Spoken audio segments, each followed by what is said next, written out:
ខ្ញុំម្ចាស់សូមលំអរកាយក្រាបថ្វាយបង្គំព្រះករុណាព្រះបាទសម្ដេចព្រះបរមនាថនរោត្តមសីហមុនីព្រះមហាក្សត្រនៃព្រះរាជាណាចក្រកម្ពុជា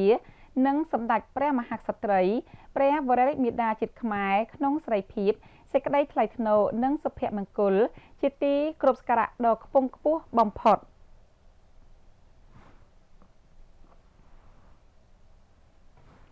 ខ្ញុំម្ចាស់នាងខ្ញុំសូមក្រាបថ្វាយបង្គំនិងសូមគោរពជម្រាបសួរទូរទស្សនិកជនទាំងក្នុងនិងក្រៅប្រទេសជាទីគោរពនិងជាទីមេត្រី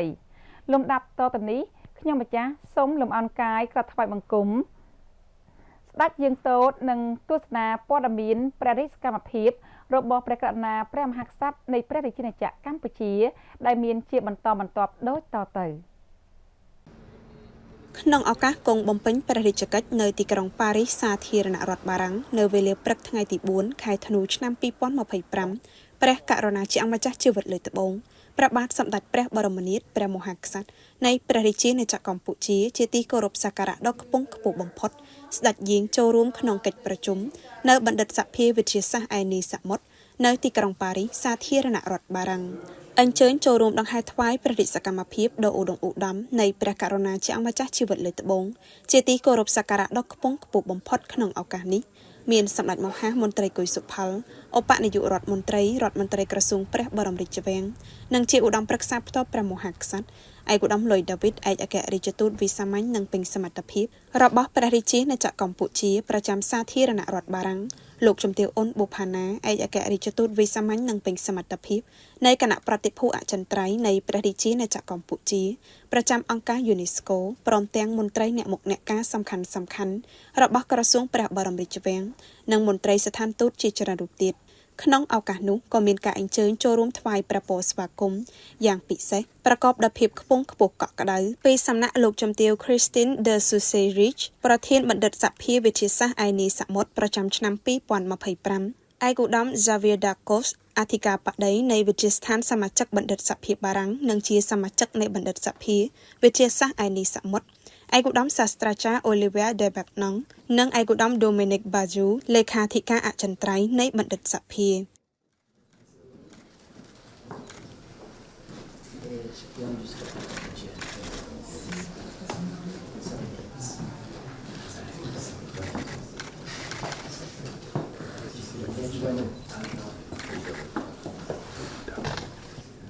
et ancien président de l'Agence universitaire de la francophonie.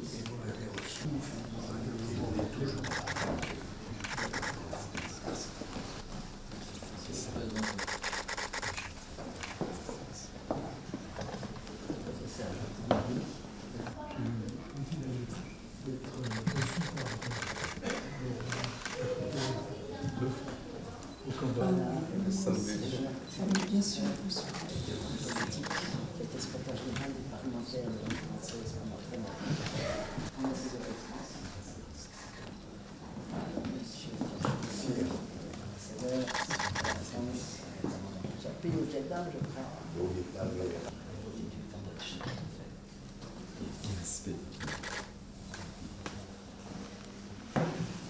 Si ça vous est bien, nous allons rentrer dans la salle.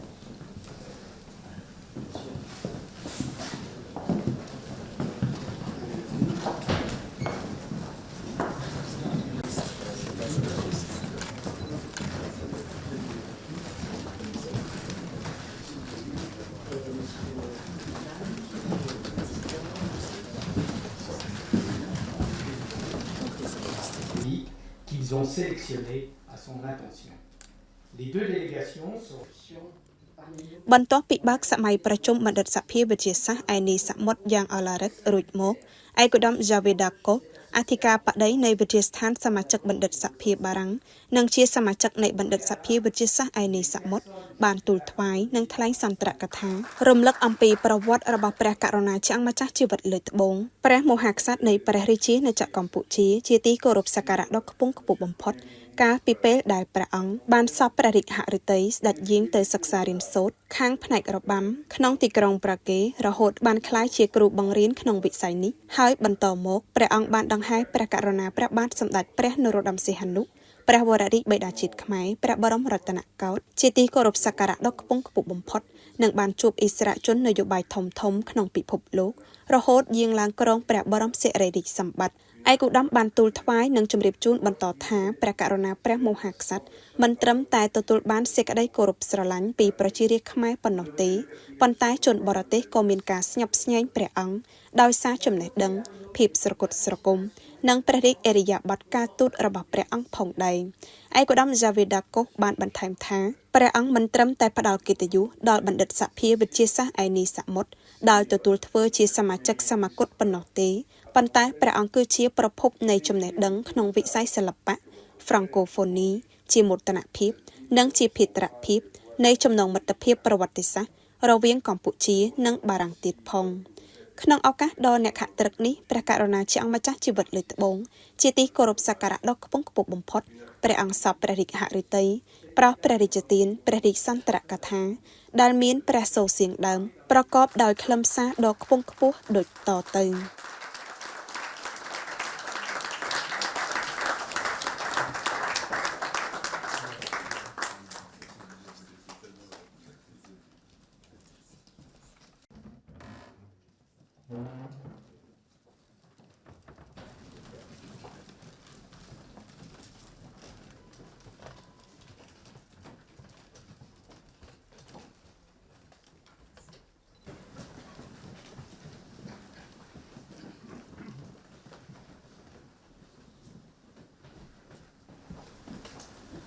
Monsieur le chancelier de l'Institut de France, cher Monsieur Xavier Darcos,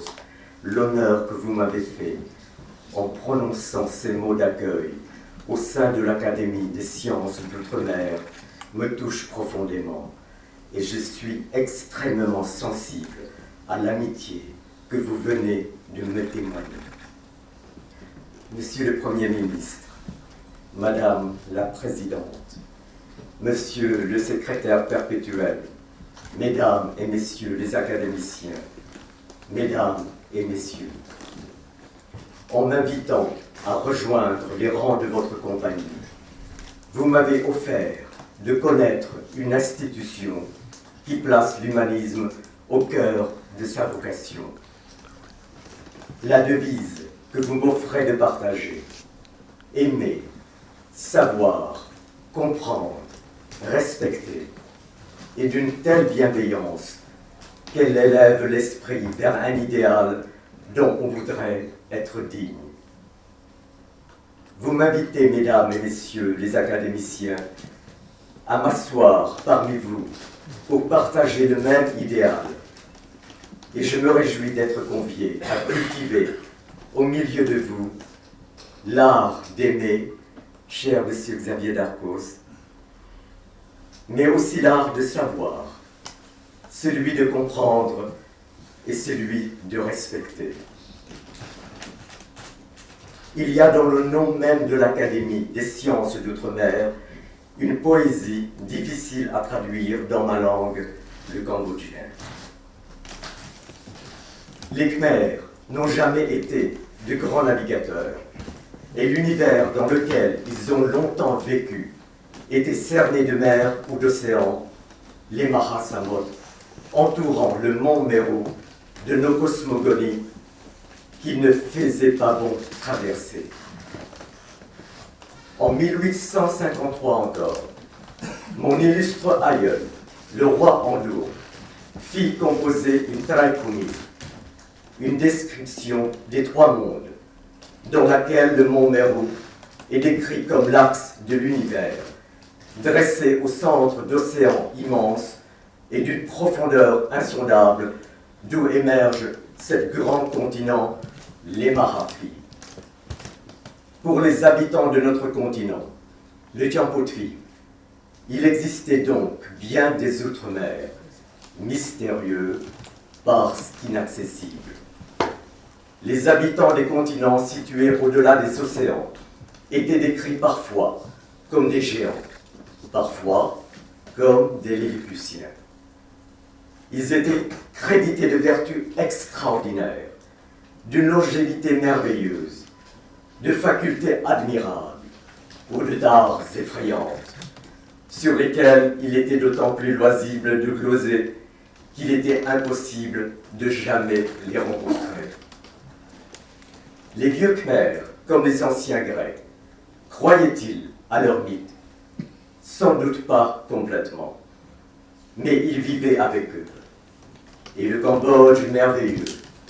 n'a fait l'épreuve du désenchantement du monde que très tard, au forceps des idéologies les plus brutales du XXe siècle, comme vous le savez.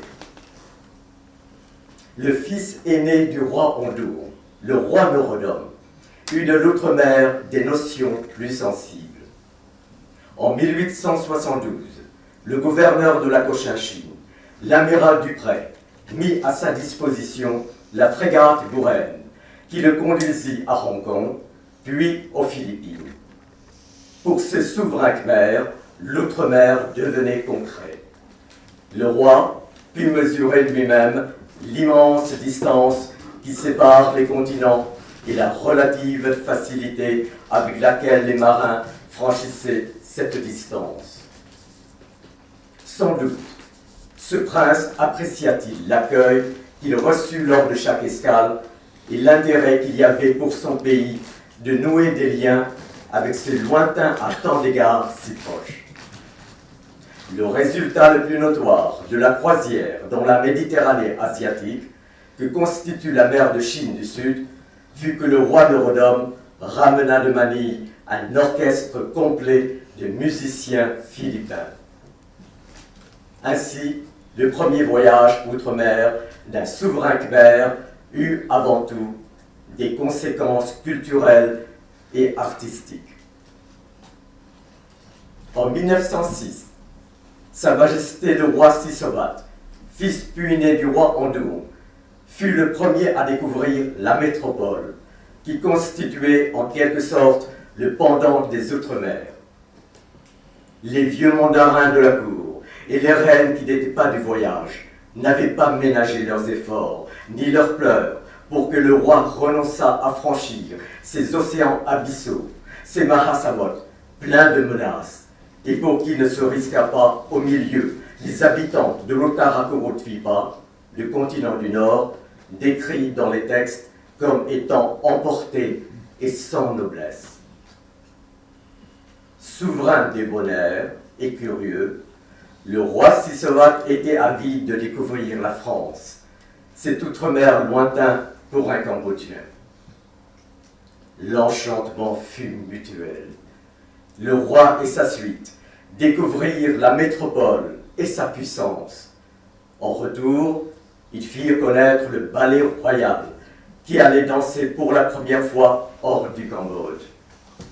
Ce spectacle fut reçu comme un choc. Les danseuses khmères conquirent rapidement le public français, envoûtés par leur grâce hiératique et par les règles d'une esthétique qui place leur art au rang des expressions humaines les plus émouvantes. Chacun se souvient de l'émerveillement d'Auguste Rodin découvrant une gestuelle dont il n'avait pas idée. Mon arrière-grand-père, le roi Monégon, eut de la France une expérience plus longue, puisqu'il servit dans l'armée française comme sous-lieutenant au 126e régiment d'infanterie à Brive, avant de rejoindre le 2e régiment d'infanterie de la Légion étrangère qu'il quitta dans le grade de capitaine. C'est dire que la dimension militaire de l'outre-mer n'est pas étrangère à ma famille, ni d'ailleurs au peuple khmer, dont quelques braves connurent au cœur des Vosges ou dans les tranchées de Dardanelles, avec leurs frères d'armes de tous les horizons, cette fraternité dans la souffrance qui soude les âmes. Il n'est pas indifférent que le gouvernement royal du Cambodge et la municipalité de Phnom Penh aient souhaité en 2023 relever le monument aux morts de la Grande Guerre que le régime des Khmers rouges avait rasé, sur lequel sont représentés côte à côte, dans la même gloire douloureuse, un soldat cambodgien et un poilu de 14. Le Cambodge a été présent et actif dans l'outre-mer politique et administratif, tel qu'il fut structuré dans le texte de la Constitution française de 1946. Le Cambodge fut en effet l'un des premiers pays à donner son adhésion à l'Union française et ma grand-tante, la princesse Yukonthor, désignée par mon auguste père, le roi Norodom Sihanouk, pour représenter son pays au sein de l'Assemblée de l'Union française, on assura même la vice-présidence.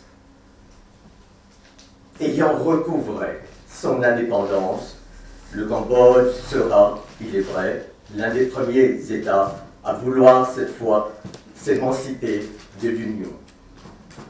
L'expérience politique que les représentants cambodgiens y auront acquise aux côtés de leurs partenaires africains, américains, asiatiques ou océaniens n'aura toutefois pas été perdue.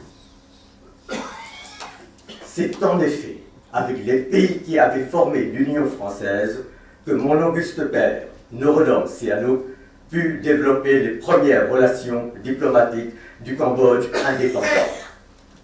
Il pouvait compter sur des diplomates cambodgiens qui, lorsqu'ils étaient étudiants ou jeunes praticiens du droit international, avaient tissé des liens personnels et chaleureux avec leurs homologues de tous les pays de l'Union française. Bien sûr,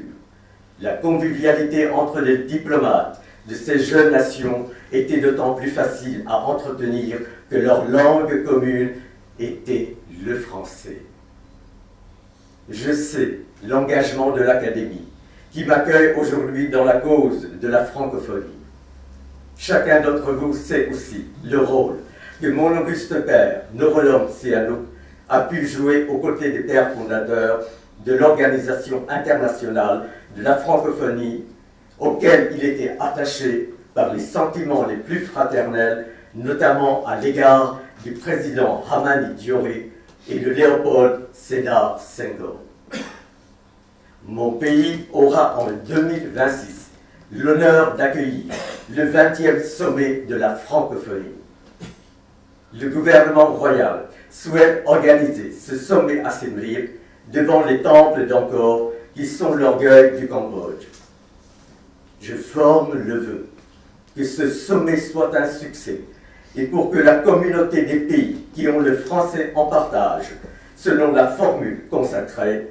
trouve dans l'usage de cette langue, dans ce qu'elle véhicule de valeurs et de richesse d'expression, l'inspiration d'une cohésion renforcée dans le domaine des arts, des études, du commerce ou de la diplomatie. Il me faut cependant faire un constat pour le Cambodge. La francophonie n'y est plus aussi vivace qu'elle le fut autrefois. Jamais la langue française n'avait été aussi présente dans mon pays qu'après l'indépendance, lorsque mon auguste père, Norodom Sihanouk, demandait à la France davantage et toujours davantage de professeurs de français, afin, disait-il, en ne plaisantant qu'à demi, que ses compatriotes puissent lire le Canard enchaîné, symbole caustique de liberté d'expression. À l'époque du Sankomerinium, de 1955 à 1970, pas moins de 11 quotidiens en langue française paraissaient à Phnom Penh, la plupart avec des capitaux privés. Depuis, la presse écrite a largement disparu au Cambodge au profit de l'Internet, mais force est de constater que depuis longtemps, l'usage du français avait perdu du terrain. Ensemble, nous aurons à réfléchir sur l'avenir de la francophonie et nous tâcherons de trouver un nouveau dynamisme à l'usage d'une langue que je tiens moi-même pour l'une des plus belles du monde, afin que dans les échanges éducatifs, universitaires, culturels, juridiques ou commerciaux, elle conserve une dimension qui n'appartient à aucune autre. Je ne pourrais pas, Madame la Présidente, Monsieur le Secrétaire perpétuel, Mesdames et Messieurs les académiciens, vous tous que je suis heureux d'appeler aujourd'hui mes chers confrères, me montrer aussi assidu à vos séances que je le souhaiterais. Croyez bien que je le regrette.